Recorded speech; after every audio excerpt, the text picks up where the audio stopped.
Hi, this is Catherine. This is Taking Tea with Catherine. This is Midsummer Night's Tea from Hardy & Sons. It's part of their one of their special lines. It's got to do with Shakespeare's Globe Theatre. I like it. It's a floral black tea, and of course it is round about midsummer, midsummer night, I should say. It's the whole thing. So I thought, what good time to have it, right? And so this is part 2 of my 1K 2-year anniversary Q&A, and I think I might be able to do all the questions for this in part 2. I don't think we'll get to have to do a part 3, which is good, but we'll see if I ramble too much. So let's start. So the first question is from Terry Johnson. Congrats on reaching those milestones. Thank you. What's a favorite book from your childhood? I have a lot of favorite books from my childhood, but I don't know why I thought about it. But there was one called The Rainy Day Playbook. I don't know who wrote it. Probably have it stored away somewhere. It's a little golden book. I used to love the little golden books. There's a few others that I really like too, like what was it, The Monster at the End of the Book or something with Grover from Sesame Street.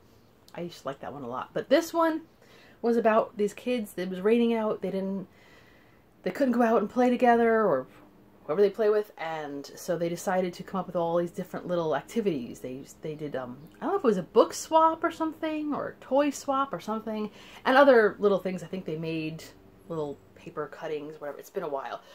I just know that as someone who was able to play outside a lot, but also liked being indoors, I liked the encouragement. I'm sure that it could have been something anyway that was helpful to some people last year, but that's another story. Number 2, Francine Foster says, congratulations, thank you. Have you read any of Kerry Greenwood's Phryne Fisher murder mysteries? Also, is that necklace you are wearing an antique moonstone? Well, obviously not the one I'm wearing today. But I have not read the Phryne Fishers. I've seen the program. I probably watched all of them. In fact, I think I even I even watched the latest one. But I don't think I watched, well, when I say the latest one was with Phryne Fisher. I know there was something, I think it was called Miss Fisher's, right? But I think they had one that took place like in the 60s. I didn't watch that. But the original one, I did. And I liked it, so I'm assuming I'd like the books. Usually I like the books if I like a TV show. So maybe I'll give it a shot. I do not wear anything that's, anything related to a moonstone or an antique, probably. Yeah, probably not. I have some, little pieces of jewelry that my, family has given me over the years, aunts and grandparents, whatever, but nothing valuable. I have a lot of cheap costume jewelry or stuff you could buy from something online, little pendants that say something, like a quote from a book. That's usually as extravagant as I get. I'm just really not an expensive jewelry person, so I don't know, that poor, not poor, but that the people who broke into our apartment many years ago must have been so disappointed, and they would continue to be so. Okay, Carol Butler, well done, love your videos, thank you.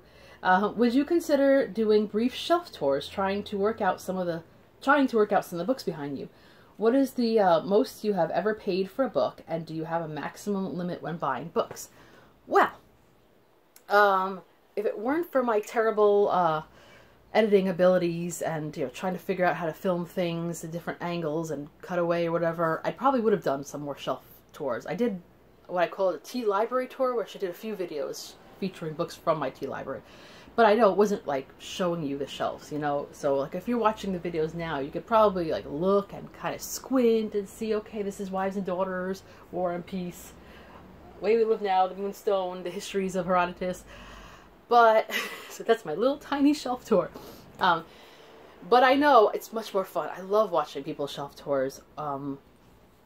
Maybe I'll figure out something. In the meantime, I was thinking about doing something resembling shelfies. Not so much of me in the picture, but just photos of different shelves and posting them either in the community section here or possibly on my Instagram. So if anyone thinks that's a good idea, let me know. So what else? Okay, the most I've ever paid for a book, I don't know the exact amount because it's been a while, but probably whatever textbooks I bought in college. They were exorbitant. Oh, even the used ones were exorbitant. Although one time I was able to get a used book, for a discount, but I was able to sell it back and they thought it was new. I don't think I said anything. I don't think it was dishonest because the condition was new. I did not write in it, or I treated it very well, so I don't think it was wrong. But, you know, considering how much, anyway. See the little guilt I feel from the 1990s. But otherwise I don't have a maximum limit when buying books. I just tend to not want to spend a ton of money. I don't know if you meant when I go out and buy a bunch of books, do I say, okay, I can only spend this much? If that were the case, I probably can't see spending more than $50 at a time. Unless I had a really good gift card or something like that, because it just doesn't make sense. I already have way too many books here that I haven't read. There's very few. But I did recently buy a book, and I got it on a discount, and it was $40, which I think, for me, is a lot to pay for a book, but it's not, to me, horrific either. And if you see the book, I mentioned it, oh, I don't know if I can lift it, on, when I did the book giving tag, which was my original tag, which maybe I'll put it down below if you ever want to do it again, by the way, because I still would love to see people's answers to that tag. And I had mentioned this book as a wish list thing, but, you know, no one ever got it for me. And that's okay, because people, believe me, I do not need anyone to buy me books. Buy me gift cards. Anyway, this is Jane Pettigrew's World of Tea. So I did not realize how massive this book is, though. So it's really hard for me to curl up with it, and it is quite heavy. I do not have the pecs or the biceps or the deltoids to, you know, constantly pick this up. But it can be, it's a little bit of a coffee table book, as it were. I always like the name Jane Pettigrew. I have other books of hers. That would have been a great name for a cat, too, but I already took a Jane name. But it has a lot of lovely, I don't know if I can hold up the pictures in here without making a whole mess. But it has pictures from all over the world. Oh, it has Peru, which is great. I've been to Peru. I always love being places that were actually regions. But anyway, oh look, a map. I'll show you a map. It's Taiwan. Woohoo! Book smells good too. Anyway, enough on that. But that, yes, this is around $40, I think. And that was on a discount. So, ta-da! Elizabeth Betsy Johnson asks. She says you don't have to answer all of these, but I'll give it a shot anyway. Maybe I'll take them one at a time because there's a lot of questions. Okay. Do you belong to an IRL book club, which means in real life? And yeah, I do, although it's kind of on a massive hiatus. I think, you know, because it has gone on hiatus and then, you know, come back, I think it still exists. But back in, it was the end of 2014. Yes, I remember because I was in London, my last solitary trip to London, and I was happy to be there because I always am. But, you know, sometimes in the evenings, it's a little bit sad to be on your own, whatever, missing my Zenobia. Ugh.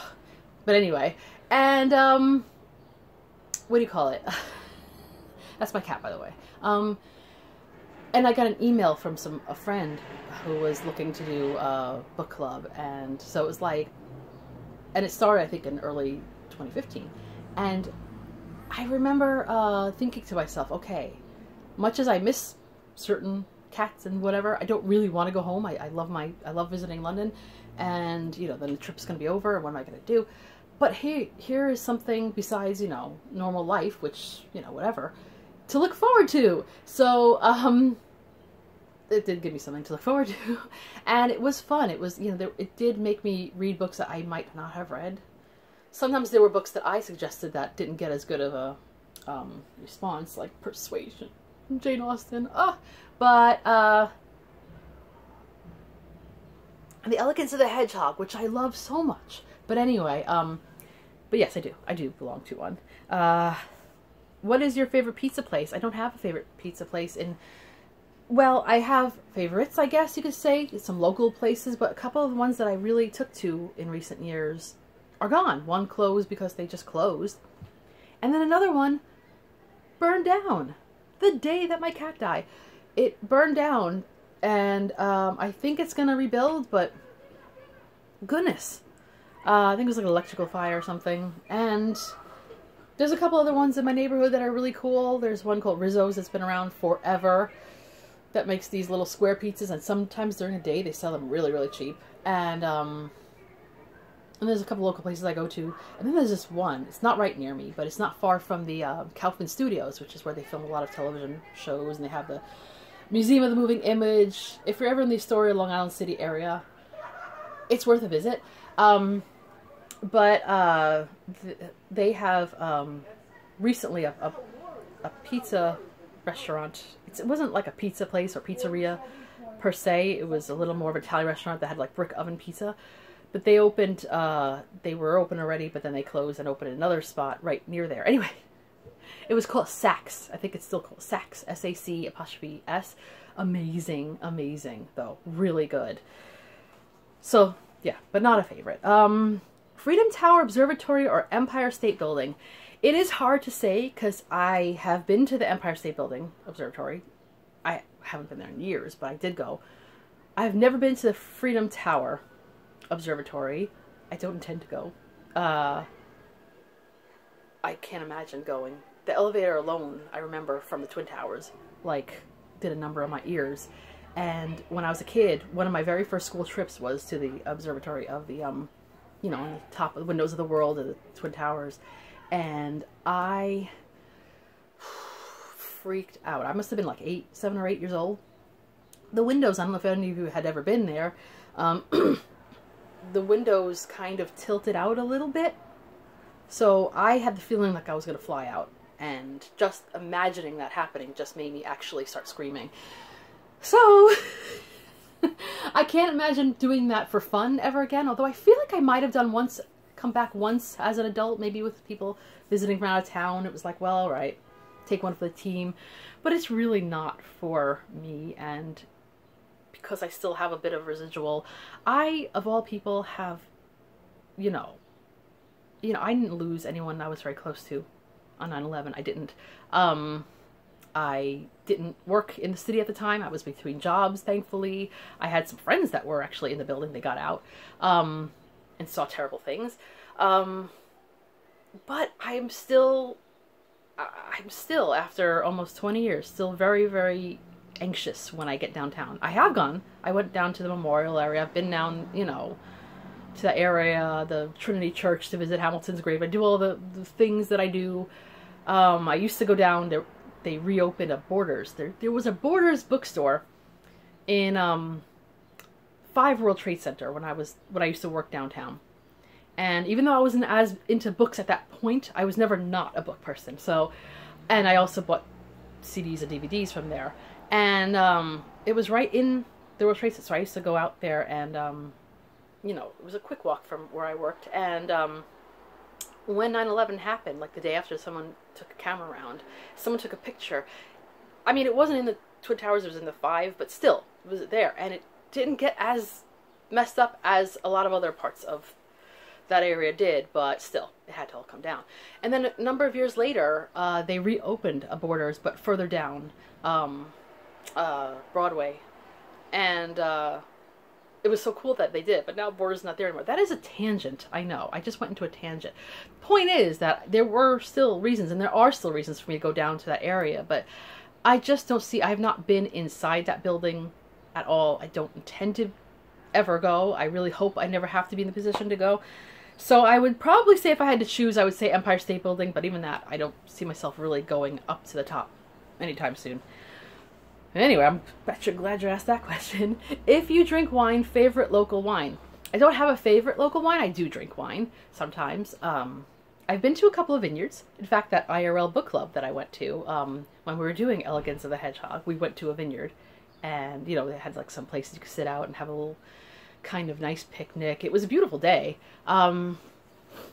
And I don't remember if I had any, look, whatever wine I drank, I don't remember which one it was, and I'm not making a favorite or anything. I would probably gravitate toward California wines, and that's not really local to me.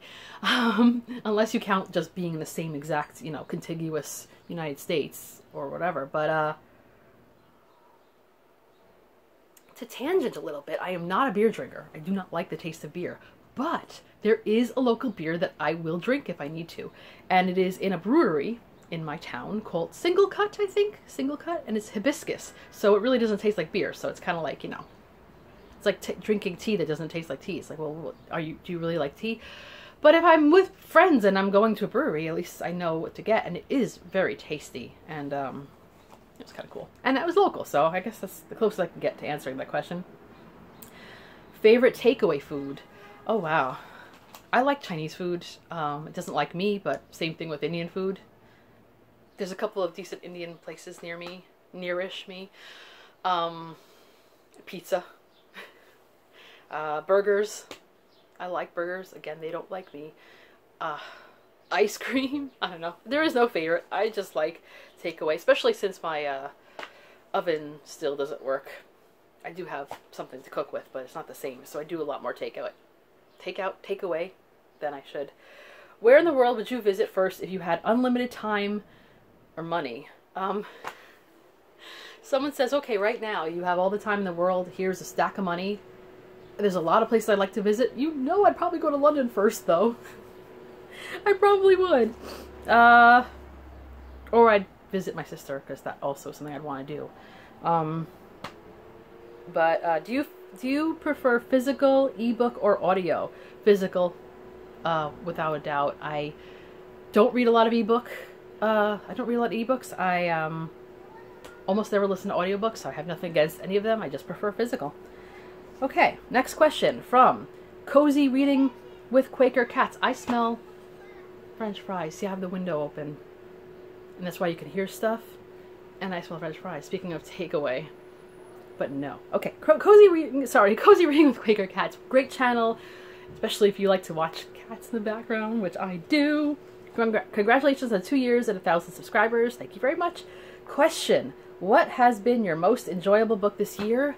Oh, I don't know if I have a most enjoyable book. I liked a lot of the mysteries I read. A couple of really great books. I just finished the last book shop in London, and that was really enjoyable most of the time. But I would say a surprisingly enjoyable one was the John Adams by David McCullough. And I did that as a group read. There is a presidential readathon going on, but I'm not really following it as much as everyone else is, I guess. I kind of got stuck on Thomas Jefferson, really. But the John Adams book was great. It was amazing. And yeah, so I did really enjoy that quite a lot. Julia E. says, congratulations, I think you said you write. What do you prefer to write, novels or poetry or nonfiction of some sort? And also, if you were to sing karaoke, have you sung karaoke? Which song would you choose, or have you chosen? Okay, so I do write, but I haven't been writing much lately. I did write a novel. It was terrible, but that's okay, because at least I had the experience of writing a novel, and it was fun. But I wouldn't say that that's what I prefer to do. Probably, if I could, I would do something along the lines of, like, I like writing poetry, but not that much anymore, I guess. Probably something like memoirs, you know, when people write slightly comic, but confessional memoirs, as it were. Without being explicit or anything. I would like to write. I actually have a title for one book, but I won't share it with you in case someone decides to take it. So yeah, I used to love vlogging. I don't know why I don't anymore. And, okay, if I were to sing karaoke, I actually really love karaoke. I am not a very social person. I do not like being in big crowds and loud noises, but I had a real thing for karaoke. Over 20 years of loving karaoke. And, in fact, actually, this month it was 20 years since I had lost a job, and my friends were, and family felt kind of bad for me. So my family pitched in and got me a karaoke machine. And then later on, there was a place that opened in my neighborhood. Even though a couple times I went to, like, Koreatown, whatever they call it, in Manhattan. I guess I could have gone to Flushing, Queens as well, but it's a little far out from where I'm at. But there's one in my neighborhood, and I think it reopened recently. But the friends I used to go to karaoke with most of them aren't around anymore. So, I don't know. I don't want to go by myself. There's no point. I could just sing at home.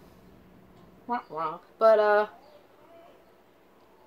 didn't have one specific song. I had songs that were like show tunes, and songs from Queen, which you would think that, oh, you must have a good voice if you're choosing these songs. I have what you would call a not bad voice. Like, okay, she can hold a tune. I'm not going to blow anyone away. with my singing voice. I do not have really good, you know, I can't carry. I can't carry. My voice doesn't carry. So, even with a good microphone. But I have fun with it. That's all that matters. Occasionally I'll pick a depressing kind of folk song just to get the mood a little depressing. But anyway, Amy's Dusty Bookshelf, oh, love that channel, asks and says, congrats on both milestones, thank you. What's your favorite tea to drink in summer? Wow. Well, I can drink, as long as I have proper air conditioning, I can drink the teas that I drink all year. You know, good breakfast tea in the morning, etc. But if I'm outdoors, I will gravitate toward iced tea. I don't need sweetened tea. Sorry for everybody who lives in the American South. I'm not that big on sweet tea. I will drink it though, if you give it to me. Although I really like the hibiscus, iced hibiscus tea. When I was in Texas, I had that. It's really good.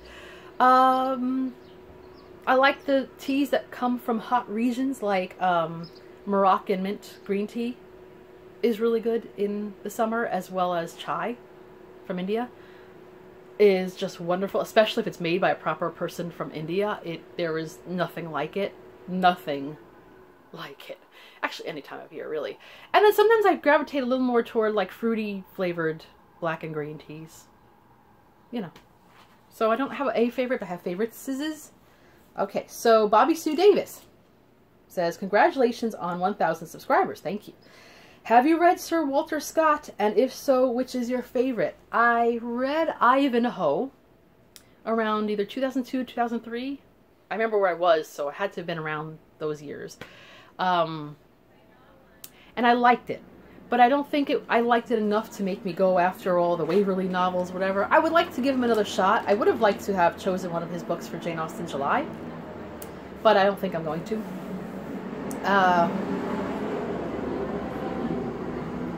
Terrific. Oh, someone just passed by with really beautiful long hair. Anyway, let's get back because we're over 20 minutes now. Okay, this is kind of a long one, but that's okay because it's very nice. Jean Truhan, I hope I'm pronouncing that correctly. Hi, Catherine. Hi. Happy podcast anniversary. My sister Jean and I don't like your podcast. We love your podcast. Whenever we flip through YouTube and see a new podcast of yours, we have to definitely watch it at that moment. Really, thank you. We love your personality, your love of books, your love of tea and cats. Maybe one day you could take us to your used bookstore in New York City. I think that would be fun to see. Boy, is your question going to be like, how much blushing can I do? No, really, I really appreciate that. I like what people look forward to in my videos, because I know some people, you know, probably do like watching the stuff I put on YouTube, but I think it's nice when someone really looks forward to it, you know. Just I have a few booktubers that whenever I see a new video from them, I get all excited and try to stop what I'm doing, so I like kind of being that. So thank you very much. My question is, where is your favorite spot to sit, read, and have tea in the city? Thank you for all your entertainment, Catherine. Sisters Tony and Jean from St. Clair Shores, Michigan. I did actually search where that was. I think it's near Detroit, which I've never been to, so someday you never know. Well, I have a number of places that I would like to do that. I mean, right off the bat, I will say Tea and Sympathy, because I can sit, read, and drink tea there. It's a British tea shop in Greenwich Village, and you can't just drink tea, though. You have to order something else. They have kind of rules and limits, I think, still. But they have expanded their menu a little bit to allow for their fish and chip shop next door, Assault and Battery it's called, to be had in the tea room. At least they did last time I checked. So that's really cool. I used to like Alice's Teacup, but not as much anymore. I think it's just a little bit overpriced and not as, I don't know, but I don't dislike it. I still recommend it.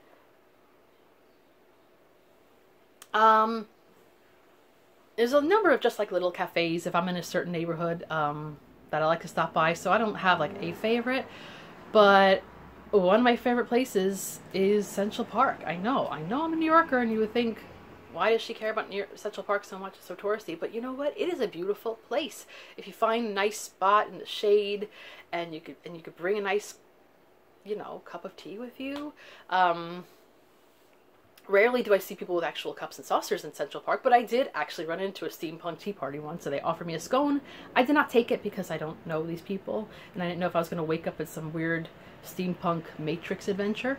But But yeah, when the weather's good, I just love to sit there and, you know, maybe watch the ducks, you know, or just really, if I'm going to pick my absolute favorite spot in Central Park to sit, is the Shakespeare Garden, which is in the middle-ish of the park, and it's on the west side. It's near the Shakespeare Delacorte Theater, and it's just beautiful. They have all these flowers that are mentioned in Shakespeare, and yeah, just sit there and read, drink tea, talk, whatever. It's a beautiful place. There's so many other places I could talk about, though. Maybe I'll have to. Some of these questions have given me ideas to maybe do separate videos as well. So we'll see. Okay, not the last question, I don't think. I feel like I'm missing something here. Okay. Anyway, so this question is by SUS Prime. Are you an editor? No, unless you count just, you know, editing what I write. Even that I don't do a good job of, but no, I'm not an editor. Okay, so I did a quick check because I thought for some reason that there was another question. When I saw, are you an editor? I thought there was another question like that, but maybe I already answered it. And if you did not hear your question asked, please feel free to mention it in these comments so I can address them, I guess, because I hate missing anybody's question unless it was like vastly inappropriate, which I didn't think any of these questions were. So anyway, that's it for now. I hope you've enjoyed this Q&A and my ramblings and my TMIs and my, you know, Debbie Downers. So that's all for now. This is Catherine at Taking Tea with Catherine. Have a lovely tea and book-filled day. Goodbye.